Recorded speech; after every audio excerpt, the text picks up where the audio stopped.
Well, hello and welcome to Sansad TV. I'm Frank Rausen Pereira. India is the world's most populous nation, and over the last decade, it has maintained robust levels of rapid economic growth. It is our aim to make India a high-income country soon and an economic superpower by 2047. Despite GDP estimates being lowered to around 6.5%, we are the fastest growing major economy in the world. This growth is expected to remain consistent, building upon the strong performance in recent years. Government initiatives like infrastructure development, digital transformation, and policies supporting entrepreneurship are contributing to India's economic rise. There are, however, some concerns like challenges to domestic consumption and manufacturing. The US political landscape is also a big factor, and the shape that the world's largest economy takes will have a bearing on India. It is in this context that we will take a look at the state of the Indian economy and what to expect from the all-important union budget. Joining me on the program today are Vijay Chauhan, economist and executive director, Deloitte India. And also with us is Rajiv Chibar, Joint Coordinator, Association of Indian Medical Device Industry. Thank you to both my guests for joining me on this pre-budget special. All right, Mr. Chauhan, let me start the program with you first. Let's try and understand and analyze where we stand and what is the state of the economy. So the Indian economy has been doing pretty well, and it has been growing at a consistent rate. The three challenges which normally economists talk about, or the three deficits that people refer to, the fiscal deficit, the trade deficit, and the rate of inflation, they all three seem to be pretty well managed. So the economy has been trudging along pretty well. It's one of the fastest growing economy, as you said, and yet the possibility to grow a little faster is obviously there. So when we look at the growth, there are various ways of comparing it with. If we can compare it with the past, we can compare it with other economies of the world, and we can compare it to what perhaps we need in terms of subjective benchmark. If we compare it to the past, we are doing very well. When we compare ourselves to the others, we are doing even better. But when we compare ourselves with what is perhaps required, and when I say what is perhaps required, there can be three ways of looking at that as well. The first is, are we growing fast enough to achieve the ambitious target of being Viksit Bharat at 2047? Are we growing fast enough to remove poverty for the poorest of Indians over this period of time?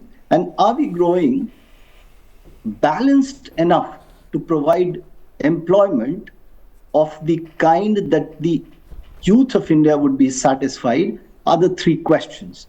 And while we are doing very well, if we use the first two benchmarks, we can do a little better when we compare ourselves with the benchmark that is the third one. And that is perhaps the area that we will all be looking forward to on the budget day, to see how does the government try and address that we can perhaps step up the growth a little more. We can make this employment more employment intensive, and we can also simultaneously address the needs of the poorest of the poor. I have deliberately not talked about the middle class, to which you and I belong, and which is perhaps the most vocal one, and that also bears the burden for one of the largest components of the tax drive, and legitimately expects some kind of a concession because the economy has been doing so well. So these are the kind of situations that the government is facing, not to mention the global uncertainties which have come in.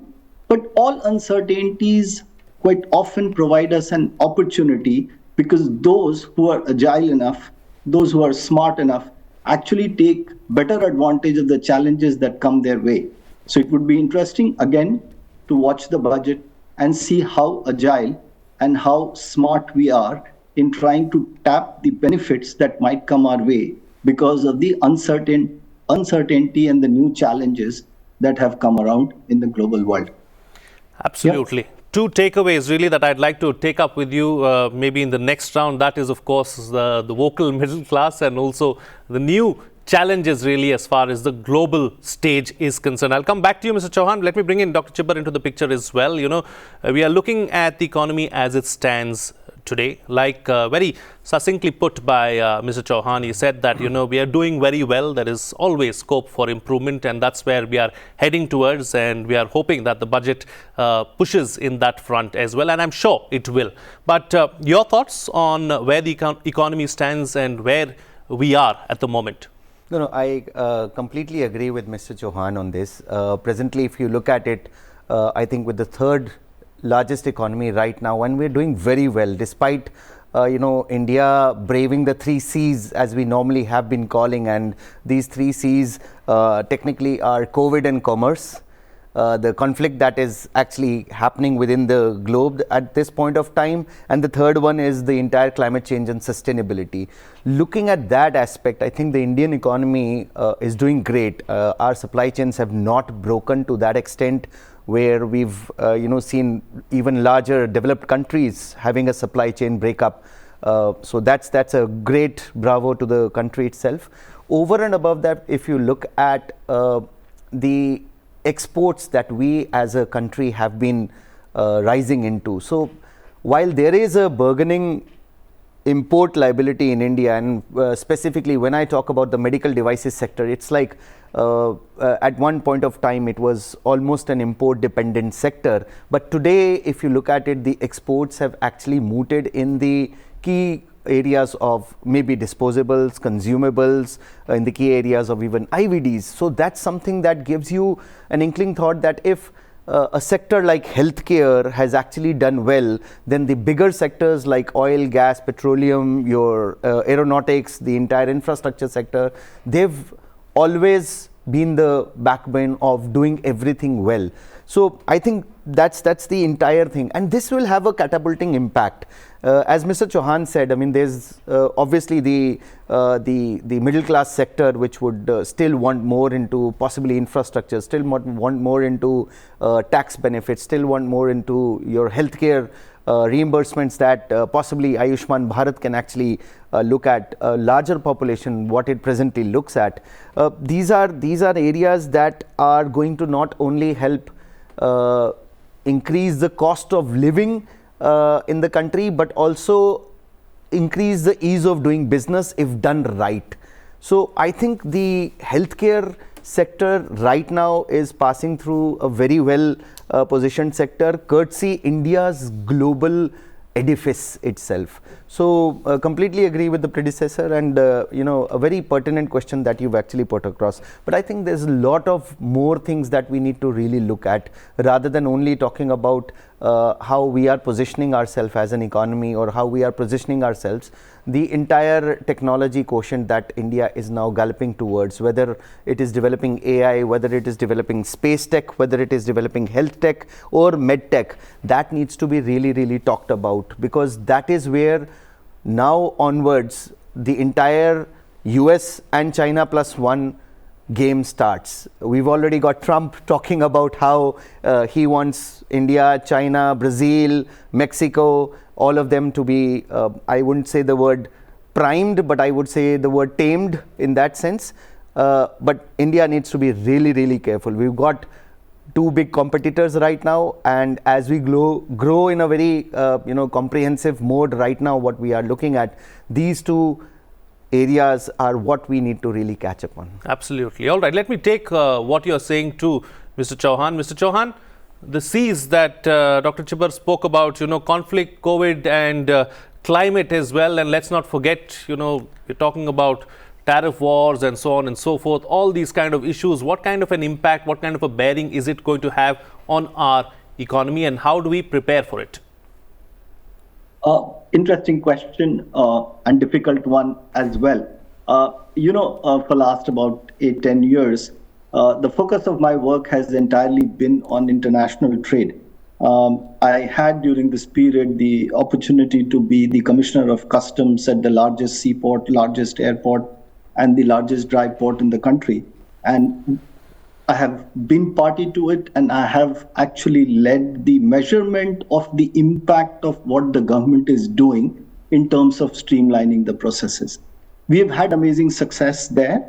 There is something called the time release study. So the government does various things to kind of, streamline the processes of export and import.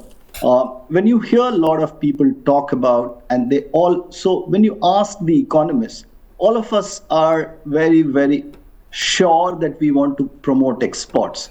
But when you ask them whether that also means that you want to reduce tariffs and ease the process of imports into the country, many of them say, no, we don't want to do that. Yeah. It almost seems at the theoretical level that people believe that it is possible to promote export without streamlining and encouraging imports.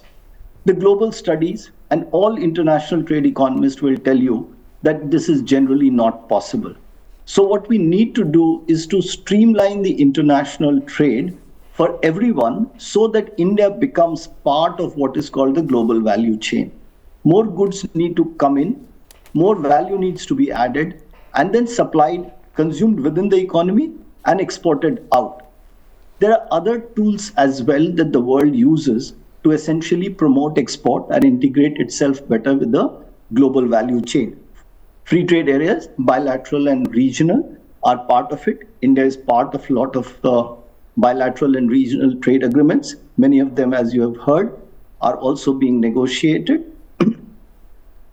Two of the ones which are most commonly talked about is with the European Union and with England, United Kingdom that is. And once they happen, we should have further streamlined system. We have agreement with Japan, we have agreement with Australia, we have agreement with Korea, we have agreement with ASEAN. We opted not to sign some agreements such as the RCEP, etc. Those are calls which are very difficult to comment upon unless you know the total facts of the case.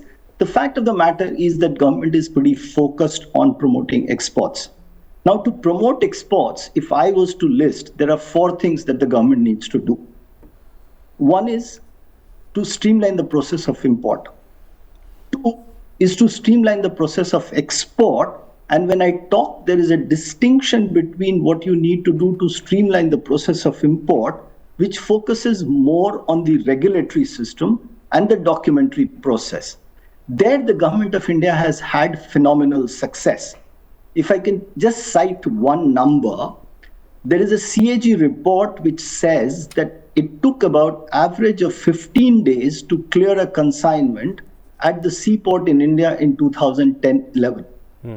That number is down to less than 3 days for average cargo, and those that belong to trusted clients, etc., actually get cleared in less than 2 days. I'm talking of the seaports. If you're talking of the air cargo, the time taken is even less. However, when we talk of the time taken in the export clearance, the success is not as much. And that's a surprise.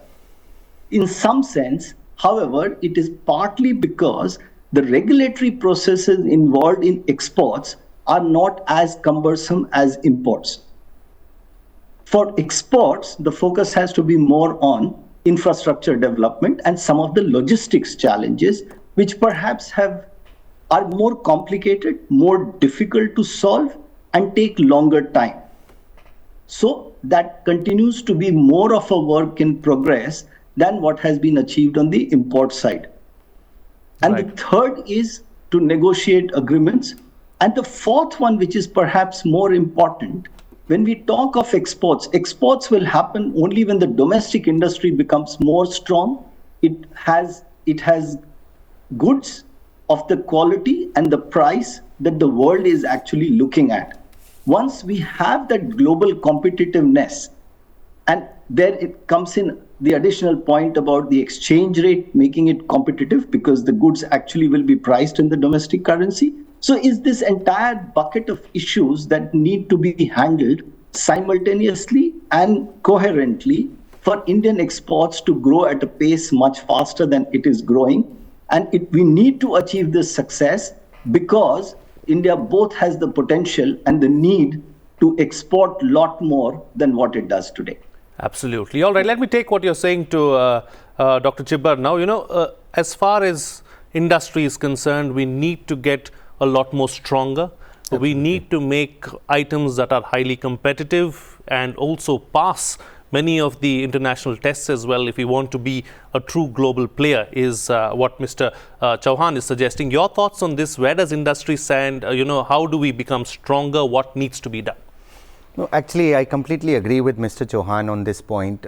In fact, if you look at a decade back, we didn't have maybe a larger circular economy that we were looking at, and that was one of the impediments of exports that we largely faced. Now, if I go back to, possibly let me take an example of my own sector, the healthcare sector, and within that also the medical devices sector. Otherwise, in the medtech sector itself, the impediment that Mr. Chauhan was talking about is, on exports, where we need to really moot ourselves. While there's been a sea of a change in terms of infrastructure that we have, now we've got medical devices parks, now we've got, QCO orders which actually help the domestic industry and domestic manufacturers. What we need to really spruce up is the entire technology quotient that a lot of domestic manufacturers are now building upon. The entire scientific value chain is looked at, and what we're also looking at is when we have a burden of possibly imports coming in, it is because of trade barriers that domestic industries face. A finished good can actually come at a lower or a zero duty cost in India, whereas when we are importing a lot of trade, raw material, or even if we are sending our products out, as Mr. Chauhan said, the exports from India going out take almost like a toll on the gestation period itself. While the entire ports have reduced their timelines to 80 odd hours, possibly when it comes into India, the exports really take a few days, and in some cases a couple of weeks. So we need to spruce up our infrastructure on that. The second thing that we need to really talk about is the increase in custom duty to a nominal 10 to 15% on maybe imported products that we get into. The reason is that when the imported products get into the country, it becomes a barrier and they become pseudo manufacturers in terms of being available, which also makes an impediment to domestic manufacturers to really make quality stuff and then export it out of the country. So that's a big thing. The inverted duty structure needs to be really looked at. Mr. Chauhan talked about the free trade agreements. In most of the free trade agreements, we have been requesting budget after budget. We have been requesting finance minister after finance minister to look at a import duty tariff or an inverted structure duty that really helps the domestic manufacturers. Today, if you were supposed to send out something at an X cost, by the time it reaches the exported country, it is almost 5.5 times. Whereas when it comes in, it is almost reduced to maybe 7 to 8 times. So that's something which we need to address upon. Another thing is that when it comes to products which are imported into India, we need to also, and the Ministry of Finance and even the customs need to also look at the entire maximum retail price imported into the country, because that's an impediment where trade margin capping needs to be looked at. What is happening is a product may come into the country at a cheaper cost, but when it is sold within the system itself, when it is sold within the ecosystem itself, it is almost 10 to 15 times, or in most cases at least 20 to 25 times higher than the import landed cost itself. So these are measures that we need to really look into. And when we talk about quality, as Mr. Chauhan was talking about, I think there is enough technology that we can really churn out. If we become the IT capital of the world and we are churning the best minds out of it, there is no dearth of technology being available with us, and we not being able to make that technology available to a global population. And that is where schemes where R&D and quality needs to be encouraged. So if we have possibly a 200% deduction in R&D quotient itself when a manufacturer moves into it, that's an encouraging thing that we can look at.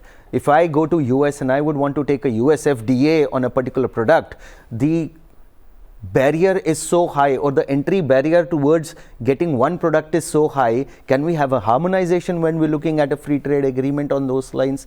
Those are things that we need to really encourage. So I think it's not one or two areas, it's a couple of areas that need to be given impetus on if we want to be an answer to US, if we want to be an answer to China, which is on quality parameters and which is on a global scale also. Absolutely. All right. We'll move on now and, try and get some budget expectations really as far as you are concerned, Mr. Chauhan, and also the all-important vocal middle class that we were talking about earlier as well.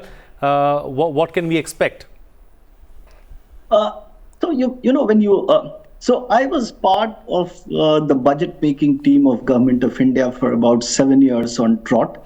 I have had the privilege of being part of the team that prepares the indirect tax budget. I was the director of budget for Government of India, handling the entire gamut of issues. And I've also handled the expenditure budget. And that precisely is that when we look at the budget, we can divide that into 4 parts. First is the tax. The second is the direct government expenditure.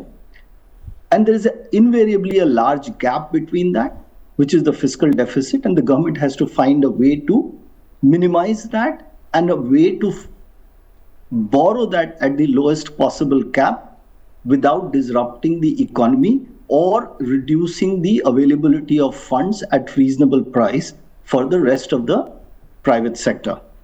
And the fourth one, which actually attracts the most attention of the people, is actually government schemes or the government announcements which are not directly impacted by what is called the fiscal tools. Yeah. So, if you ask the purists, they will tell you that budget is a fiscal document.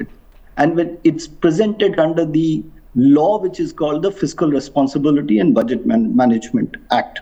Okay. So it essentially, the government can do only these 3 things, right? It can either borrow, it can spend, and it can also play a whole lot of role by increasing or reducing the gap between them. The rest of the role, which is not to run down, is actually more as an enabler, direct enabler or indirect enabler. That is what, so if you remember in the 2014 budget, the government had talked about minimum government, maximum governance. So the government has to move further. It has moved a long way in trying to become an enabler, in becoming a facilitator. It creates schemes. It leverages the resources and the genius of the Indian people to get the economy to grow faster. If we look at the size of the government, statistically speaking, it's not increasing in terms of the percentage. So what it is essentially trying to do is to encourage more growth by having tax rates which are more reasonable. And there comes in the expectation of the voluble middle class, so to say, to reduce the tax rates further. It's a challenge on which I would not like to speak much, because the statistics actually shows that they're not really being unfairly taxed very highly. And the government, at the end of the day, actually needs the resources to finance the expenditure that it incurs. And having a fiscal deficit higher than 4.5 consistently for a long period of time is not good for the health of the economy. It shows up insidiously over a long period of time, but it's not a good thing. You know that about 1/3 of the central government expenditure today is actually consumed by the interest paid on the loans that have been taken in the past. So if we continue to do that, there will be increasingly lesser resources that are available for doing the infrastructure investment, for meeting the expenses of running the regular government, as well as for the welfare schemes, which are more important as the economy grows and the aspirations of even the lowest level of the society actually keeps increasing. Money is required to build new airports, new seaports, build new roads, build new infrastructure of all kinds. Now the government will perhaps also need to support the recently announced proposal for developing generative AI in India. The Right. UPI has actually been funded by the government of India at the basic level. So these expenditure require money, and that money comes from the taxes that we all pay. And the taxes can only be paid by the people who actually earn. So if Indian middle class is burgeoning, and if Indian middle class is the, what should I say, syncloser of attention by all the global supplier of goods and services, then it's, I think, pretty well for us to pay taxes without demand. I just wanted to point one thing about Sure. which Dr. Chibber talked about, and that was about the inverted duty structure. I no longer work for the government, but let me assure you that removal of inverted duty structure is a fundamental principle of customs duty structure. So any entity which can establish with data that they face an inverted duty structure, I'm sure that the government of India will correct that in no time, because Right. it has been doing that. It's an absolutely established principle. There would be very few principles on which there would be no disagreement whatsoever. And one of them is that there should be no inverted duty structure in the customs duties. True. I Right. will end it. All right. And do close the show for us with your concluding remarks. No, I first of all, Mr. Chauhan gave a very great overview for not only the government but also the people in that sense. I'll actually, skew it down to possibly what the industry would want to kind of look like. So, we're seeking relief through a rationalized GST. For instance, in the healthcare sector, a lot of GSTs are in between the range of 5% to almost 28%. Why can't we just to have kind of less burden on the end user, which is the patient or which is the common citizen, have a rationalized GST up to maybe somewhere in between the 12% quotient itself. So that will give a real relief to a lot of people and to a lot of other initiatives that the government looks at. Even the medical value tourism could actually increase. The other thing that I talked about is we need to look at how an increase on custom duty to a minimal 10 to 15% could actually help the domestic industry. Then we're talking about what Mr. Chauhan also mentioned about when we look at a capex and R&D investments done by domestic manufacturers. I think there needs to be income tax benefits that they get. If they don't get income tax benefits out of it, then there'll be a slew of people who would not invest into quality devices or quality products that go out of India. And lastly, as an association, we urge an increased focus on sustainability, and because it's a circular economy, we need to really talk about sustainability. My starting remarks was on climate change, sustainability, and how do we deal with conflict.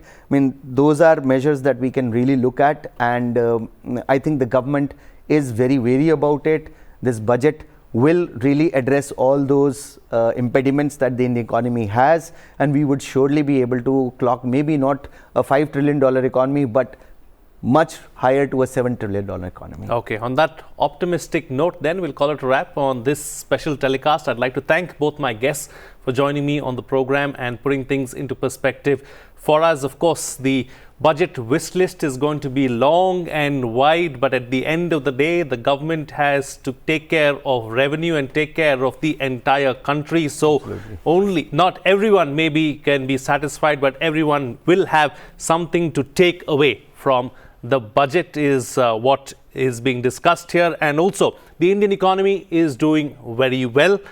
There's always scope for more, and there's always scope for improvement, and we'll see that in the days and months to come. With that, it's a wrap. This is Frank Rausen Pereira signing off.